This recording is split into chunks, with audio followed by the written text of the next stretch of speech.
There are many journeys in life. Some get us from point A to point B, uneventful. Just a series of moments without memories. Some journeys allow us to meet new friends, form great bonds. You excited about today? Yeah. Discover new sights, new perspectives. And then there are journeys that are life-changing, that open new worlds, that mold us as the people we are meant to be, that are perhaps not fully appreciated until they are reflected in the rearview mirror. For several of these travelers, this is one of those journeys. In the summer of 2018, 10 Chickasaw students boarded a bus bound for the Chickasaw Homeland. The Chickasaw Explorer program is a 2-week expedition to our historic homeland to participate in an archaeological dig focused on Chickasaw history and culture and to connect with historic Chickasaw cultural sites.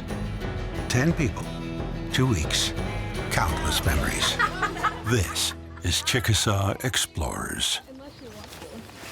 All right, one person on each leg. I came back to Chickasaw Explorers because I just had a great time last year discovering artifacts. This stuff has been hidden under layers of dirt, while the modern world might be changing, but it all stays the same until we dig it back up.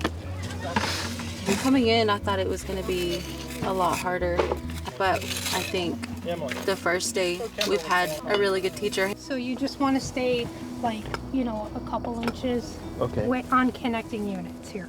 I try to imagine, all the flatlands that were here before these trees and try to imagine how far out I can see and what was going on, what animals are running around, and to see just how it was before the modern age started invading in on it. That's a sign you're still in the plow zone. And I can just see from here, it's a little high over there, a little low here. We need to take this out too. This year, This is high. the group is working with students from the University of Mississippi Field School in Archaeology and students from the University of Florida. Mississippi, as part of the homeland of the Chickasaw people, is fertile with artifacts. It's like a pottery sherd, flat on 2 sides. We'll have to clean it up and see what the temper is. The unearthed fragments of early Chickasaw life, buried under layers and layers of time. These modern explorers are searching for evidence of Chickasaw interactions with Spanish explorers in 1541 and hoping to pinpoint a battle site where Hernando de Soto was defeated. The reason we're working right here is because we're searching for house sites, domestic, where Chickasaw ancestors lived out their daily lives. We hope to find the Spanish artifacts in a context here to see how Chickasaw ancestors were adapting to the arrival of Europeans into their land. When I first started, it was very hard for me to discern between what was dirt and what was actually something cool. Because a lot of times we'll run into really hard, little circles, and then you think it's something, but if you really rub it against the screen, then it's just dirt. It's really, really, really exciting when you find something that's cool. Yeah, we're definitely finding some pottery. So definitely look out for features. I mean, we're only going down to 15 centimeters. Overall, actually, I'm learning a lot because I have never done anything like this, so I think I'm falling in love with it. So that is evidence that we are getting close, but we're not yet ready to say that this is the battle site.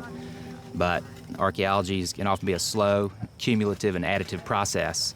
Each year's findings build on those of the past year. We're not yet sure when the discovery that will help us have confidence in our conclusions will occur. I hope the explorers also gain an appreciation of how much work is involved in archaeological research and how much archaeology is required to write a single sentence of history.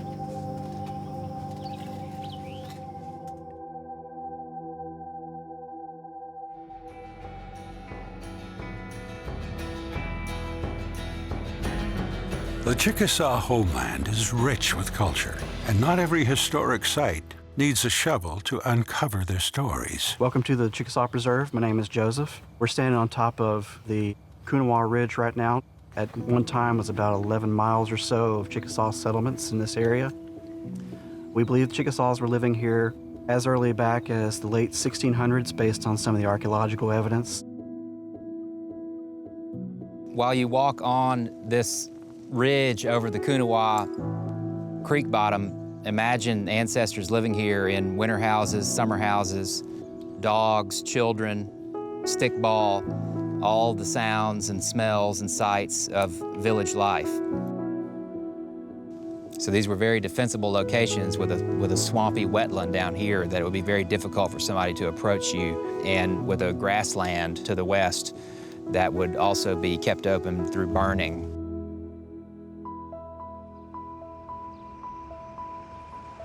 The historic influence of Chickasaw leader Piamenko is honored in downtown Tupelo. Even though the sights and sounds of modern life surround him, Piamenko stands tall as a reminder of a proud nation on North American soil that preceded the United States. He was a motivated war leader. He thought the way to access leadership and power, if you didn't inherit such from your birth, was to excel in feats of warfare. And so he became a war captain, and he eventually achieved the title of Minko, which was leader, and helped in the victory at the Battle of Fallen Timbers in 1794. So for that service to the U.S. were awarded George Washington Presidential Peace Medals.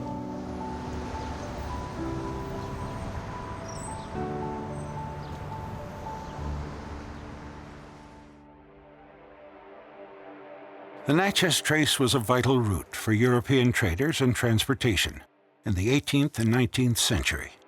Many Chickasaws, like Levi Colbert, were in business providing aid and lodging to the travelers along the trace. It was a spring, attracted all kinds of life, and it was a place to water the horses when you're going up and down the trace.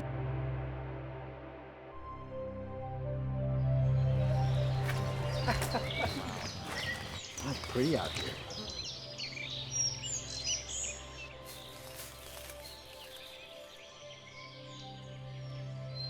This is the spring Levi Colbert and all the other Chickasaws would get their water from and travel in the trace for the house up there on top of the hill that was here in 1801. And then the travelers on the trace would come down here and water their horses, because this spring never fails.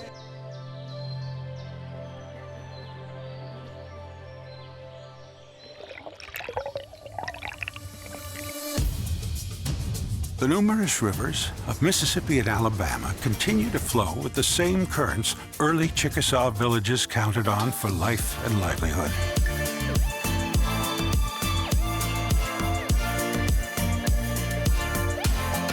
The rock bluffs, the waterfalls, the sounds of nature are timeless. And these Chickasaw students want to cherish this encounter in which their ancestors had also participated. It's just awesome to think right there where we were swimming, right there where we were canoeing, our ancestors did it too. I could just see warriors just traveling and just being there, and that was their station, that was their area, that was their hunting spot, their fishing spot. Well, it's kind of like a spiritual thing, you know, like holy, like you're...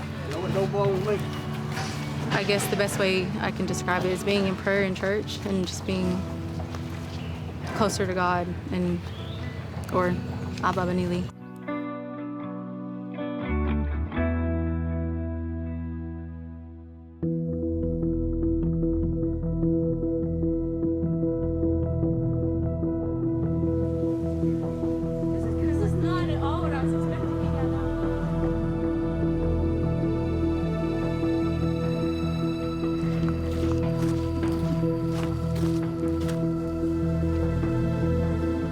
Okay, we're gonna scale this bluff. Oh, we're going up that? Looks like it. Just sharpen your fingernails.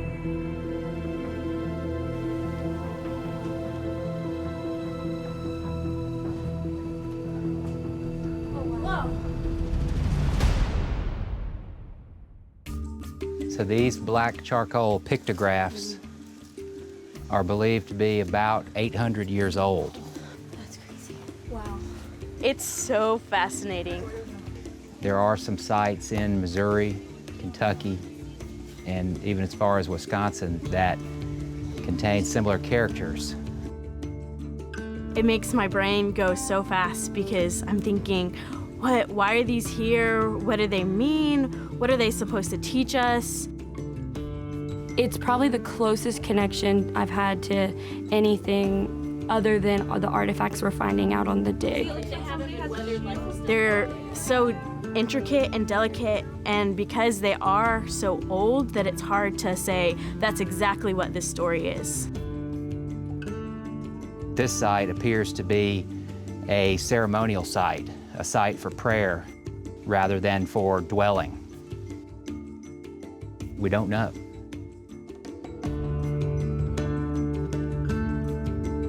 It's kind of astounding. We want to preserve these for all people to see, especially Chickasaws here in Chickasaw Homeland. And we want to study these characters and see if they're known or represented anywhere else in Native North America. I picture my ancestors here. In my head, like I just see them walking around, I see them interacting. We want to know what they knew. We want to live how they thought life was supposed to be, and we really want to experience that. Yeah, that sounds good. It feels like there's a connection there that I haven't had before. It helps build who I am today.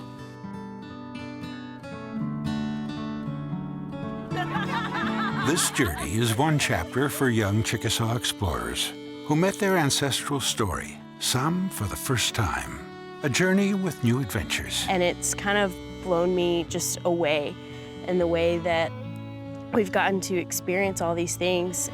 I've enjoyed the archaeology and the places we've seen, but what's made it really meaningful is all that Brad has been telling us about and learning about the Chickasaw heritage and culture and learning more about how our ancestors actually lived.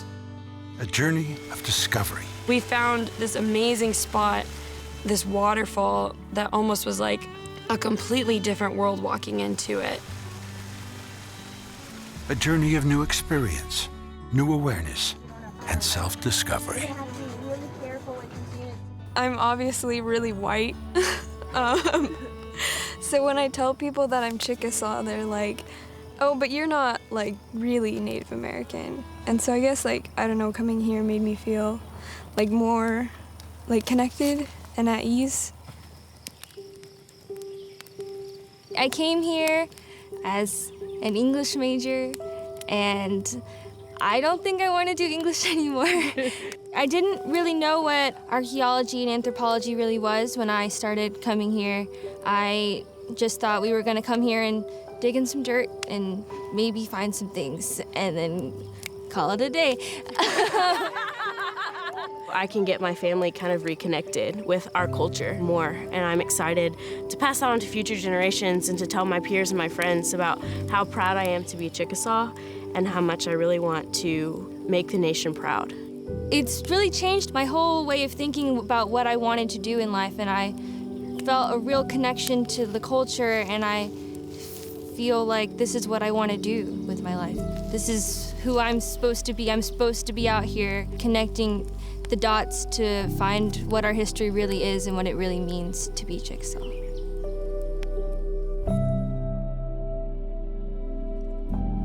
When you go home, keep telling everybody you're Chickasaw. Doesn't matter what color you are. Chickasaw's not outside, it's all inside now. That's all it can be, and just keep going with it and being strong with it. Having a child now, I think coming here and then bringing my culture back, for me to bring that to her is huge. And I want her to grow up in this world, And she has a beautiful culture behind her. And coming to the homeland builds your true identity of you as a person. And, she'll be proud to say, I am Chickasaw, And I'm proud of all the efforts you're doing for our tribe because we need people like that to keep this going. What? 2, 3. Whenever I come out to Mississippi, it feels home. Rows and flows of angel hair and ice cream castles in the air and feather canyons everywhere. I've looked at clouds that we. This is something that not everyone gets to experience. But now they only block the sun. They rain and snow on everyone. So many things I would have done. It could only happen here in Mississippi. Clouds got in my way. My main goal is just to keep the culture alive. I've looked at clouds from both sides now, from up and down, and still somehow it's cloud illusions. I recall, I really don't know clouds. It feels home to me because I've enhanced that spiritual connection to it. And when I can come down here to Mississippi and to step on the lands that my ancestors had to leave. Tears and fears and feeling proud to say I love you right out loud. Women sewed seeds into the edges of their skirts because they were afraid they wouldn't have any food. But now old friends are acting strange. They shake their heads, they say I've changed.